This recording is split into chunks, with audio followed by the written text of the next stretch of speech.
പരിശുദ്ധ കത്തോലിക്ക സഭയിൽ വിശുദ്ധ ദമ്പതിമാർ അനേകമുണ്ടെങ്കിലും ചരിത്രത്തിൽ ആദ്യമായി ഒരുമിച്ച് ഒരേ ചടങ്ങിൽ വെച്ച് തന്നെ വിശുദ്ധ പദവിയിലേക്ക് ഉയർത്തപ്പെട്ട പ്രഥമവും ഏകവുമായ ദമ്പതികളാണ് വിശുദ്ധ ലൂയി മാർട്ടിനും ഭാര്യ സെലി മാർട്ടിനും, വിശുദ്ധ കൊച്ചു ത്രേസ്യയുടെ മാതാപിതാക്കന്മാർ. 1823 ഓഗസ്റ്റ് 22 ഫ്രാൻസിലെ ബോർഡക്സിലാണ് വിശുദ്ധ ലൂയി മാർട്ടിൻ ജനിച്ചത്. വിശുദ്ധ സെലി ഗ്വെറിനാകട്ടെ ഫ്രാൻസിലെ തന്നെ സെയിന്റ് ഡെന്നിസർ സെർത്തോൺ എന്ന പ്രദേശത്ത് 1831 ഡിസംബർ 23 ജനിച്ചത്. ഇരുവർക്കും ചെറുപ്പത്തിൽ തന്നെ സന്യാസ ജീവിതത്തോട് അതിയായ അഭിനിവേശമുണ്ടായിരുന്നു.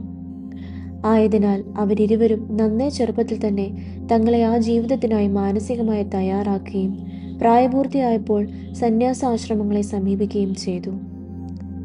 വിശുദ്ധ Louis Martin Augustinian canon regular സന്യാസ സമൂഹത്തെ സമീപിച്ച് അവിടെ അംഗമായെങ്കിലും ലത്തീൻ ഭാഷാ പഠനം കഠിനമായി അനുഭവപ്പെടുകയും തൽഫലമായി സന്യാസ സഭയിൽ നിന്ന് പുറത്താക്കപ്പെടുകയും ചെയ്തു.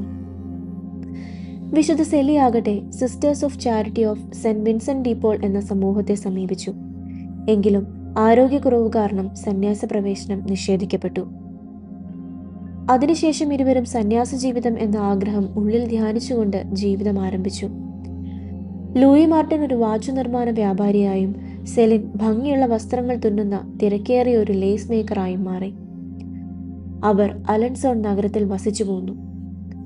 ഒരിക്കൽ വളരെ അപ്രതീക്ഷിതമായി സെലിനും ലൂയി മാർട്ടിനും സാർത്ത് നദിയുടെ കുറുകെയുള്ള സെന്റ് ലിയനാർഡ് പാലത്തിന് മുകളിലൂടെ കടന്നു പോകവെ കണ്ടുമുട്ടുകയും ആ മാത്രയിൽ തന്നെ സെലി ഗ്വെറിന്റെ ഉള്ളിൽ ഒരു അശരീരി മുഴങ്ങുകയും ചെയ്തു. ഈ മനുഷ്യനെയാണ് നിനക്കായി ഞാൻ ഒരുക്കിയിരിക്കുന്നത്. തീർത്ഥാടകർക്കിടയിൽ ഇന്ന് ആ പാലം ദ ബ്രിഡ്ജ് ഓഫ് മീറ്റിംഗ് എന്നറിയപ്പെടുന്നു. പ്രഥമ ദൃഷ്ടിയിൽ തന്നെ പരസ്പരം തോന്നിയ അടുപ്പവും ദൈവിക ഇടപെടലും മാതാപിതാക്കന്മാരുടെ ഇടപെടലും അവരെ വിവാഹത്തിലേക്ക് നയിച്ചു.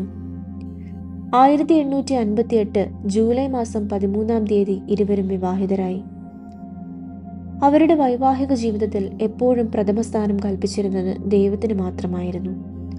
സന്യാസ ജീവിതത്തെ അത്രയധികം സ്നേഹിച്ചിരുന്ന ലൂയി മാർട്ടിൻ വിവാഹത്തിന്റെ ആദ്യ ദിനങ്ങളിൽ തന്നെ ഒരാശയം മുന്നോട്ട് വെച്ചു: ജോസഫൈറ്റ് മാരേജ്. സമൂഹത്തിന് മുന്നിൽ വിവാഹിതരാണെങ്കിലും വൈവാഹിക ജീവിതത്തിനുള്ളിൽ കന്യകരായി സഹോദരി സഹോദരനെ പോലെ ജീവിക്കുന്ന രീതി. തെളിച്ചു പറഞ്ഞാൽ തിരുക്കുടുംബത്തിൽ യൗസേപ്പിതാവും മാതാവും ജീവിച്ചതുപോലെ തന്നെ. സെലി കൂടി അംഗീകരിച്ചതോടെ ഏകദേശം 10 വർഷത്തോളം അവർ ഇപ്രകാരം ജീവിച്ചു.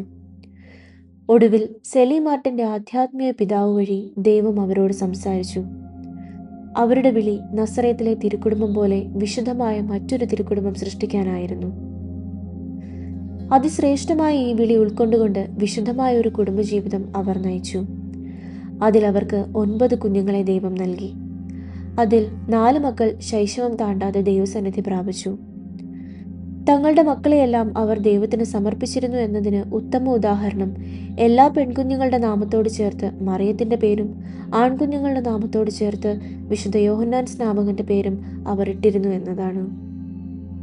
കൂടാതെ ബാലാരിഷ്ടതകൾ താണ്ടി 5 പെൺമക്കളെയും ദൈവവേലയ്ക്ക് അയക്കുകയും അവരിൽ ഒരാൾ സഭയിൽ വിശുദ്ധ പദവിയും മറ്റൊരാൾ ദേവദാസി പദവിയും അലങ്കരിക്കുന്നു എന്നതുമാണ്.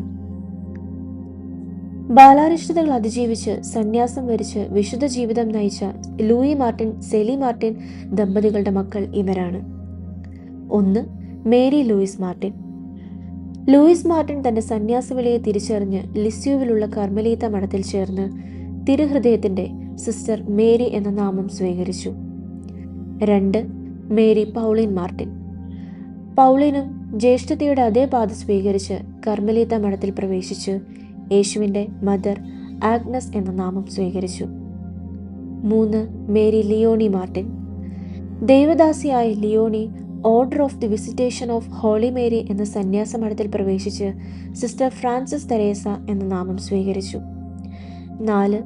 Mary Celine Martin. ലിസ്യു കർമ്മലീത്ത മഠത്തിൽ പ്രവേശിച്ച് തിരുമുഖത്തിന്റെ സിസ്റ്റർ ജിയോവനി എന്ന പേര് സ്വീകരിച്ചു. 5. Mary Francis Therese Martin.